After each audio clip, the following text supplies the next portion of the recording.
is run by a bunch of investment bankers, and their modus operandi.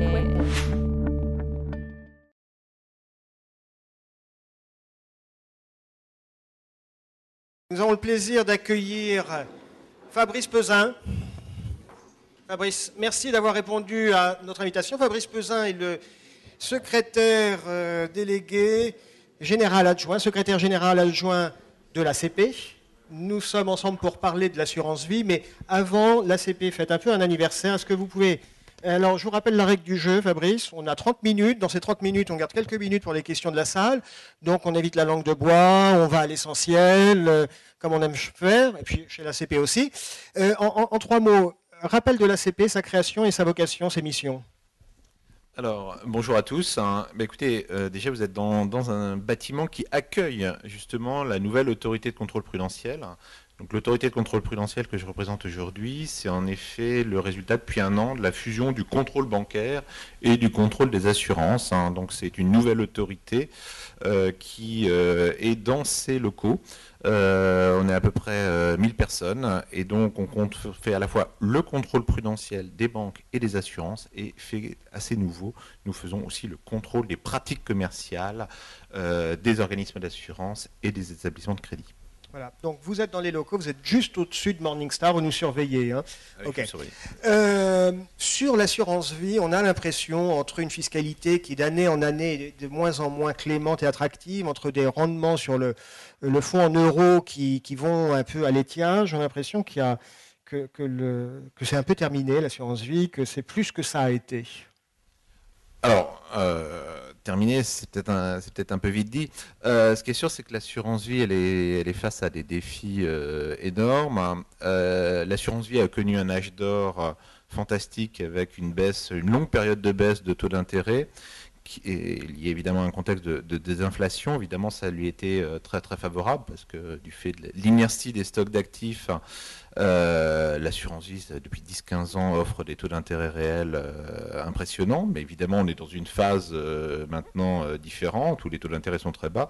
Enfin, il y a même des risques de hausse de taux. C'est complètement différent. On a aussi un nouveau cadre prudentiel, Solvabilité 2, qui risque de renchérir le coût en fonds propres de la détention de certains actifs.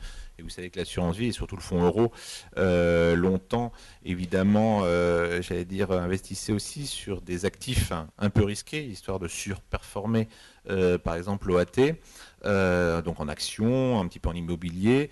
Et Solva 2 va fortement renchérir le coût en fonds propres de tous ces actifs qui permettait de surperformer l'OAT. Donc ça, c'est un vrai enjeu pour l'assurance vie et pour le support euro. Alors, en plus, dans tout ça, en effet, il y a toujours, une hypothétique réforme fiscale. Alors, finalement, il peut y avoir toute forme de réforme fiscale. Alors, il y a des réformes fiscales où tout simplement les avantages fiscaux de l'assurance vie peuvent s'envoler. Et donc, ça peut être un sujet vis-à-vis des autres instruments financiers. Ça peut poser des questions, en effet, sur le futur de l'assurance vie. Mais il peut y avoir d'autres types de réformes fiscales. Vous savez très bien que dernièrement, il y a eu plusieurs idées, par exemple, de fiscalité au sein de l'assurance vie qui pourraient, par exemple, favoriser plus les unités de compte par rapport au support euro. Et donc, il y a aussi des réformes fiscales qui peuvent donner un nouvel avenir à l'assurance vie. Donc, mais ça, c'est dans les mains du législateur, c'est dans les mains du débat public, politique. Donc ça, c'est une autre histoire. Mais quand on regarde les portefeuilles, on a quand même l'impression souvent que les investisseurs ont du mal à revenir sur les UC, sur les unités de compte, et qu'en même temps, sur le fonds en euros, il y a de moins en moins de grains à moudre, c'est de moins en moins rémunérateur. Est-ce qu'ils ont raison de rester à distance de ces UC, alors que les promoteurs essayent de trouver des produits, parfois en créant des produits structurés, qui apporteraient sécurité et rendement? Alors, j'ai envie de dire, les Français, ils sont comme ils sont. Je ne suis pas sûr que nous, autorités de contrôle prudentiel, on ait à les juger. Ils ont l'aversion au risque qu'ils ont, ils ont les connaissances économiques et financières qu'ils ont, et finalement, c'est au marché de s'adapter. Ce qui est sûr, c'est que certains investisseurs français particuliers, qui, sur les 10 dernières années, ont mis principalement sur les fonds en euros, peuvent juger aujourd'hui qu'ils ont eu parfaitement raison. C'est vrai qu'ils ont surperformé bien d'autres investisseurs qui étaient partis sur les actions. Donc évidemment, si les gens regardent le passé, ils peuvent juger que des comportements très conservateurs, très prudents, sont finalement des paris gagnants. Moi, je crois qu'aujourd'hui, en effet, il y a ces défis, et donc on imagine bien que des assureurs vont être tentés de pousser les investisseurs plus du côté unité de compte. En tant qu'autorité de contrôle prudentiel, je veux dire, il n'y a pas de sujet tant que les investisseurs sont parfaitement informés, tant qu'ils sont parfaitement conscients des prix, des risques qu'ils prennent.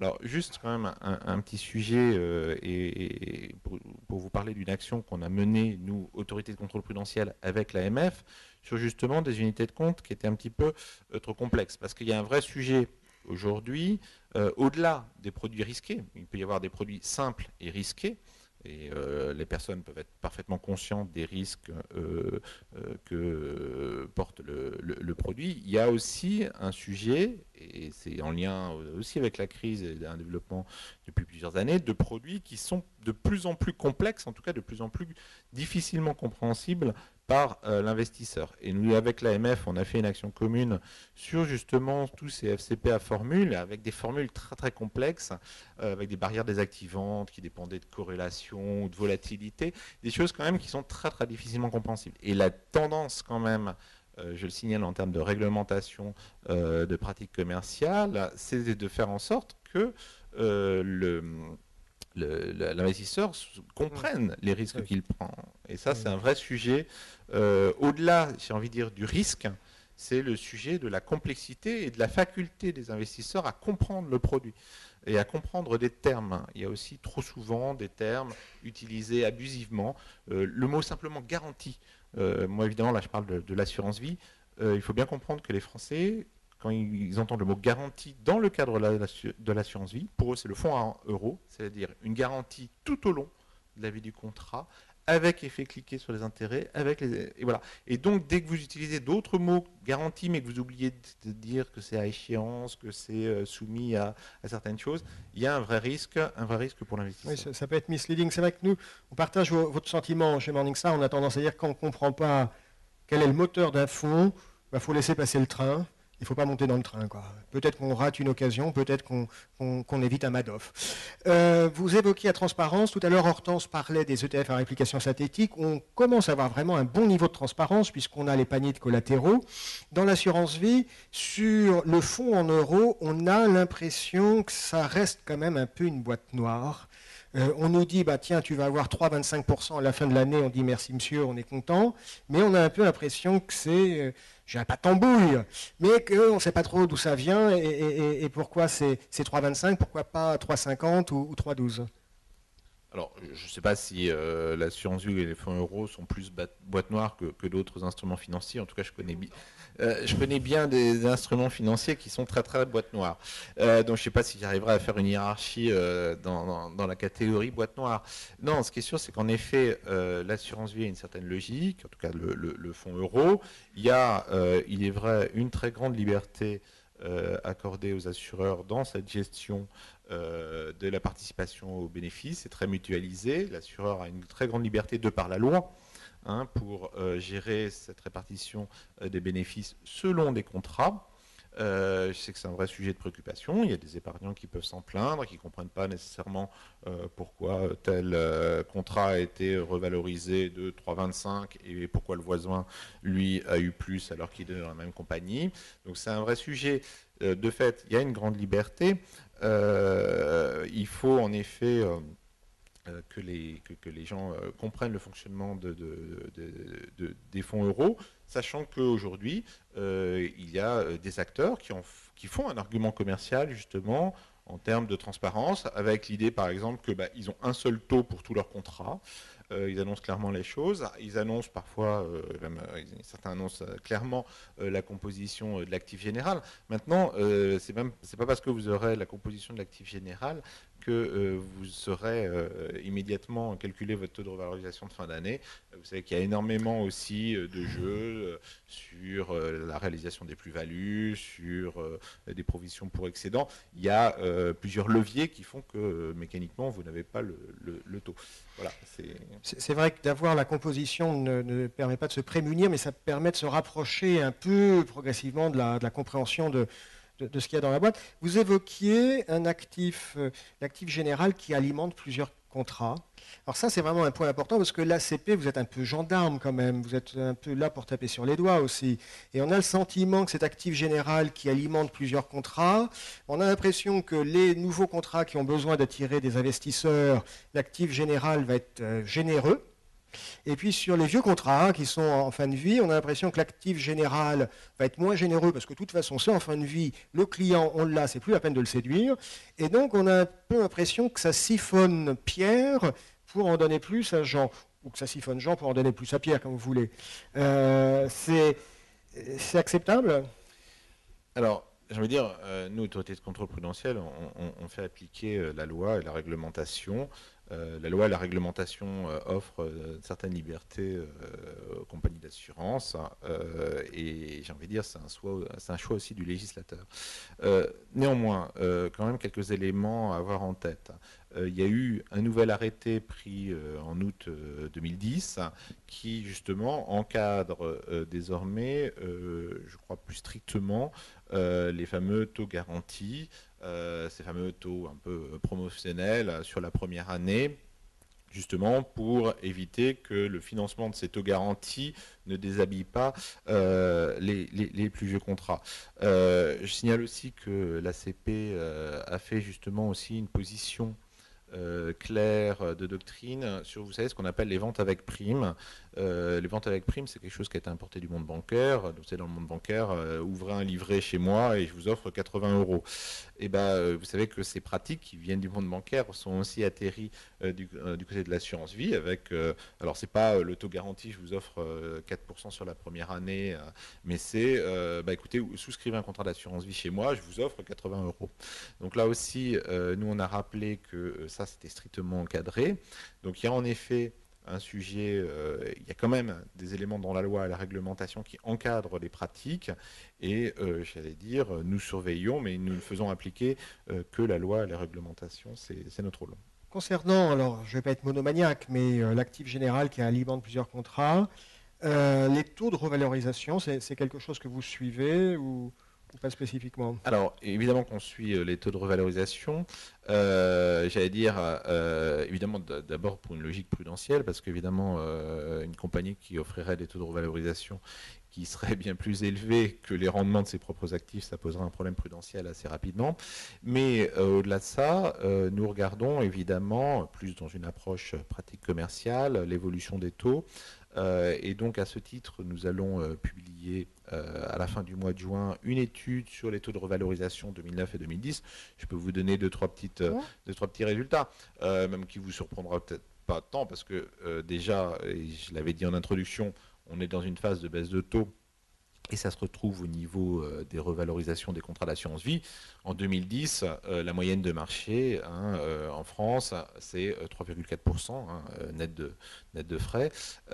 Et alors qu'en 2009, on était encore autour de 3,65. Donc on a baissé de 25 points de base en moyenne sur le marché.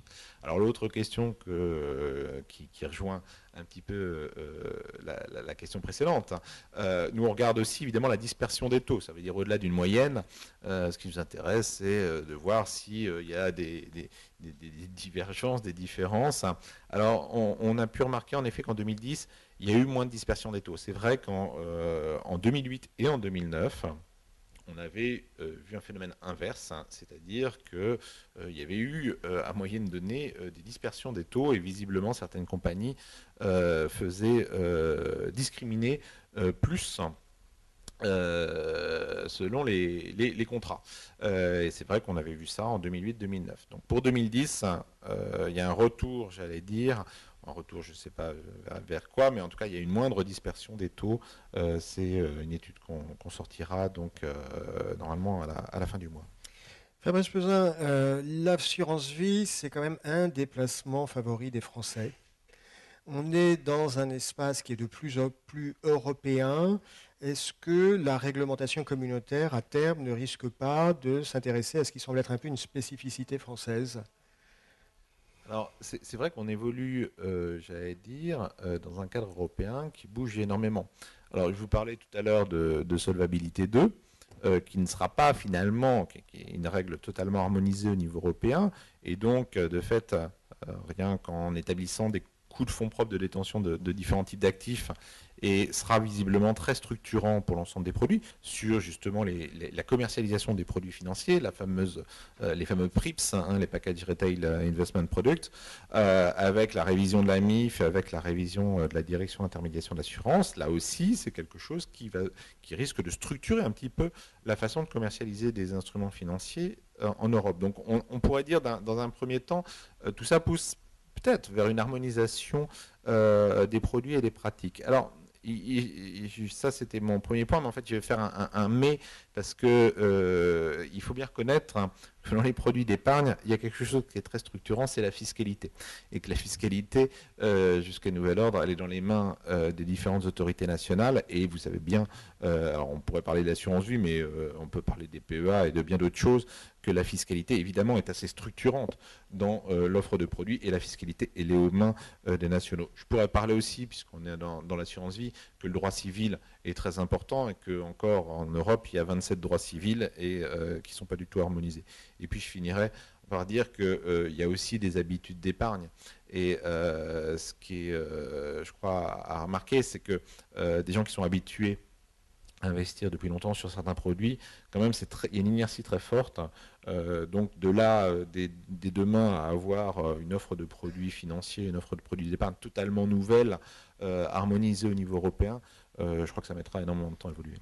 Fabrice Pesin, en essayant de ne pas être trop technique, est-ce qu'on peut revenir sur Solvency 2? C'est un thème qu'on abordera en fin d'après-midi avec une table ronde sur l'architecture ouverte. La question, c'est, on se dit, avec ces requirements, ces contraintes de capital, est-ce que les assureurs ne vont pas être tentés de pousser commercialement plus un type de produit qu'un autre? Est-ce qu'ils ne vont pas être tentés de pousser plus le fonds en euros que les UC qui risquent de leur coûter plus cher en termes de capital? Est-ce qu'il n'y a pas ce risque, et est-ce que pour vous, c'est un sujet de préoccupation en tant qu'ACP? Alors, ce qui est sûr, c'est que Solva 2 est une véritable révolution au niveau des règles prudentielles, et que ça risque de changer beaucoup de choses. Parce que Solva 1, c'était des règles très très frustres, très basiques, hein, j'allais dire, avec une exigence de marge qu'on peut calculer sur un coin de table. Hein, pour l'assurance vie fonds euro, c'est 4% des provisions.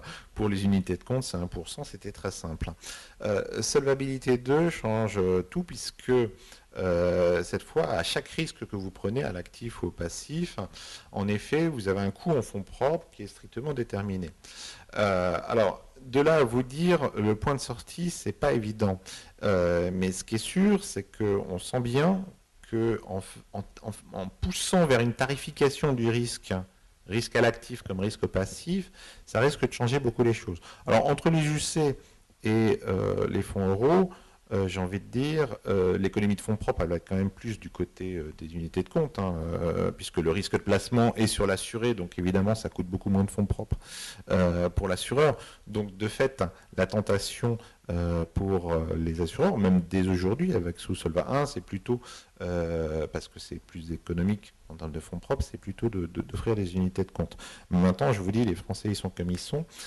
Et puis, il y a des règles de commercialisation de plus en plus strictes, il y a un devoir de conseil de plus en plus strict, des obligations d'information qui font que aujourd'hui, et nous à l'ACP, on est très vigilants sur ces questions, c'est que des produits risqués, il faut que le consommateur, le client, l'investisseur soit parfaitement conscient. Il faut savoir tout ce que a été importé, j'allais dire, enfin tout ce que la MIF a apporté en termes finalement de profil de risque, d'horizon de détention, le fait que le professionnel devait s'enquérir des connaissances et de l'expérience financière du client, ça se retrouve désormais dans l'assurance vie, hein, depuis le 1er juillet 2010, et évidemment c'est un vrai sujet puisque, en effet, vous devez vendre des produits en adéquation avec le profil du client. Et ça, c'est aussi très, très structurant. En plus, il y a l'idée des règles prudentielles Solva 2. Fabrice, on va passer aux questions non préparées. Comment dirais-je? On a l'impression qu'avant la CP, il y avait la CAM et que la CAM n'était pas outrageusement gendarme. Et on a l'impression qu'il y a un vent nouveau, un peu qui souffle en France au niveau des autorités de tutelle, que ce soit l'AMF avec Jouillet ou l'ACP. On a l'impression qu'il y a plus de consumérisme et que clairement ces autorités de tutelle se mettent clairement du côté de l'investisseur, plus que ce n'était le cas il y a 5 ou 10 ans. Est-ce que c'est subjectif ou ça correspond à une réalité? Non, ça correspond à une réalité. Enfin, clairement déjà, basiquement, depuis un an, l'autorité de contrôle prudentiel travaille, mais elle travaille à partir, par exemple, d'une nouvelle mission explicite de protection de la clientèle, avec des moyens nouveaux de contrôle des pratiques commerciales. C'est quelque chose d'assez nouveau. Longtemps, les autorités étaient plutôt prudentielles. C'était la commission bancaire sur le prudentiel bancaire, la CAM sur le prudentiel assurance.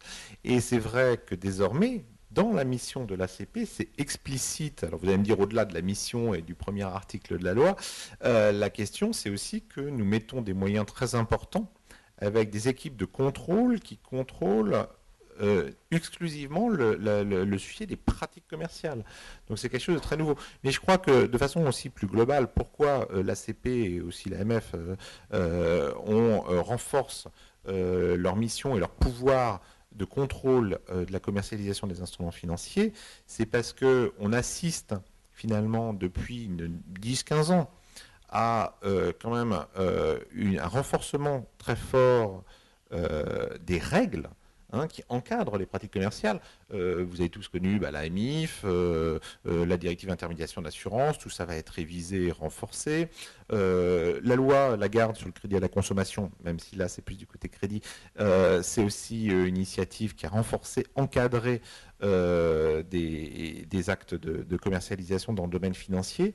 Donc on voit une vraie tendance. Et d'ailleurs là aussi qu'il y a un sujet très simple, j'allais dire, et vous êtes tous là pour ça, c'est quand même qu'on voit on n'est plus du tout dans un monde où on vend que du livret A, du plan d'épargne logement et de l'assurance vie monosupport.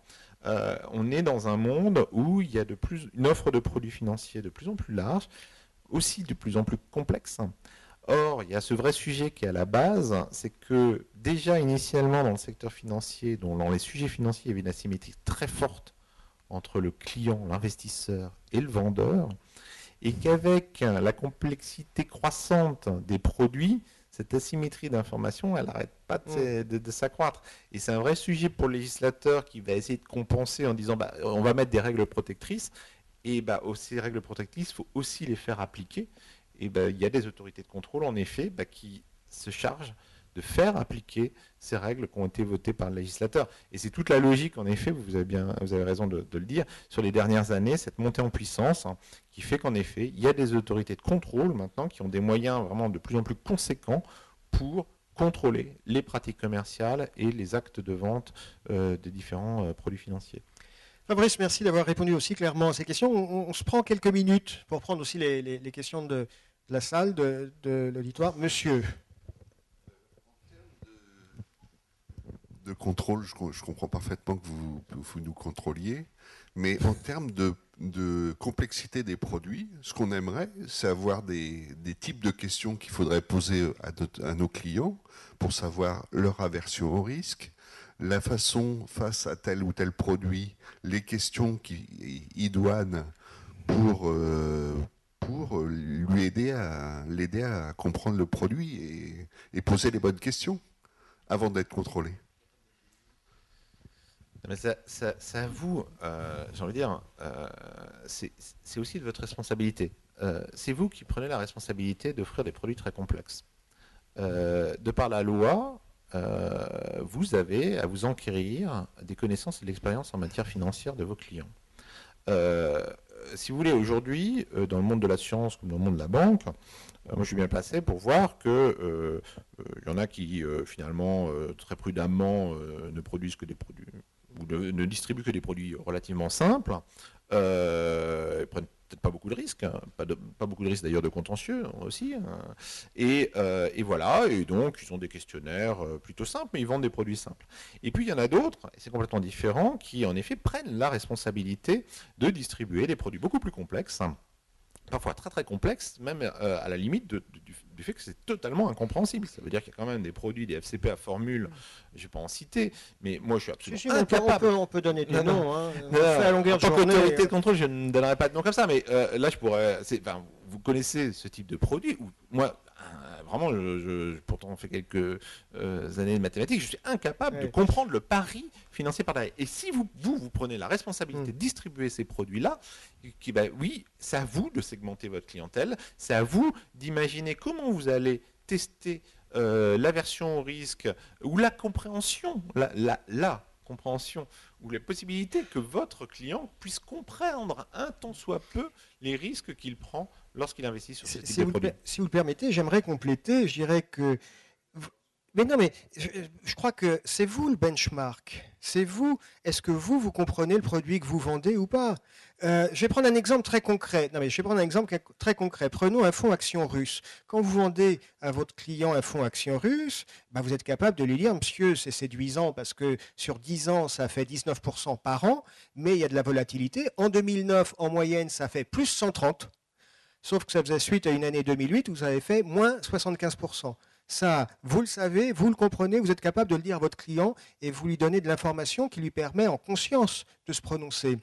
Vous êtes capable de dire, bon, en plus, les actions russes, de temps en temps, il y a un patron de boîte qui se retrouve en tôle parce que le Kremlin ne l'aime pas. C'est ça la réalité. Moi, quand je lis, c'est ce que disait Fabrice, un fonds garanti, des fois, je suis avec ma feuille Excel et je suis largué. Okay, là, à partir de ce moment-là, vous êtes comme moi, vous lisez le prospectus, vous ne comprenez rien et vous dites à votre client, écoutez, mon vieux, on ne comprend rien, peut-être qu'il ne faut pas y aller. Je crois que c'est aussi simple que ça. Pardon? Voilà. Ah oui, ça c'est très bien. Monsieur... Vous avez évoqué la réglementation européenne. Est-ce que vous pourriez commenter un petit peu la concurrence des contrats d'assurance vie luxembourgeois avec les contrats français qui offrent quasiment les mêmes avantages fiscaux, mais une souplesse de gestion infiniment plus grande?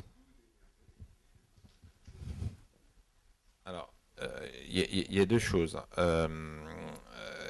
Il y a des règles qui s'appliquent, qui sont harmonisées au niveau européen, qui s'appliquent aussi aux contrats luxembourgeois. Et il y a aussi le fait que les contrats luxembourgeois, alors évidemment ça dépend s'ils sont vendus sur le territoire français, doivent respecter, et d'ailleurs pour bénéficier de la fiscalité française, doivent respecter les caractéristiques et les obligations françaises. Alors en fait, je ne suis pas sûr dans votre question parce qu'en fait, dans votre question, il peut y avoir deux choses très différentes. Ça veut dire, est-ce que c'est le contrat d'assurance vie les luxembourgeois ou c'est les unités de compte qui sont luxembourgeoises? Parce que vous pouvez avoir des contrats d'assurance vie avec des SICAV luxembourgeoises. Et ça, c'est pas tout à fait la même chose. Toujours est-il qu'il y a, et je crois qu'on ne peut que s'en réjouir, de plus en plus d'harmonisation des règles au niveau européen. Et par exemple, si on pense aussi qu'à luxembourgeois, le but du jeu, c'est qu'il y ait de plus en plus d'harmonisation au niveau des directives, UCITS et compagnie, pour qu'il y ait des règles et pas de distorsion de concurrence. Après, il y a aussi l'autre versant qui est qu'il y a des règles d'intérêt général qui font que l'ACP, nous sommes responsables de la commercialisation et du respect de la commercialisation des produits financiers sur l'ensemble du territoire français. On prend deux petites questions simples ou synthétiques, avec deux réponses, comment dirais-je, Fabrice, pas langue de bois, vous voyez ce que je veux dire, quoi. Allez, monsieur.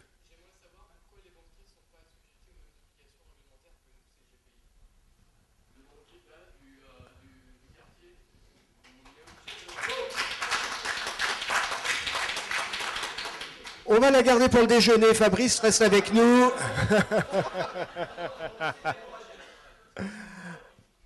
Allez. Mais non, je connais bien, les CGPI me disent mais les autres ils sont pas soumis aux mêmes obligations et les banquiers me disent mais les CGPI sont pas soumis à c'est un vieux débat. Juste quand même, franchement, la logique de la réglementation aujourd'hui, c'est que quel que soit le canal de distribution, vous ayez, tout le monde ait les mêmes obligations de formation des chargés de clientèle, les mêmes obligations en termes de devoirs de conseil et d'obligations d'information. Vous allez me dire, c'est pas parfait, c'est pas... Mais franchement, toute la logique de la construction, à la fois au niveau national et au niveau européen, c'est que quel que soit le canal de distribution, la vente directe, les CGPI, les indépendants, les grands réseaux de salariés, Internet, il faut qu'il y ait les mêmes obligations. C'est peut-être pas encore parfait, mais c'est le but et l'objectif. Je vous dis... Non, mais c'est très... Je crois que j'ai répondu à votre question.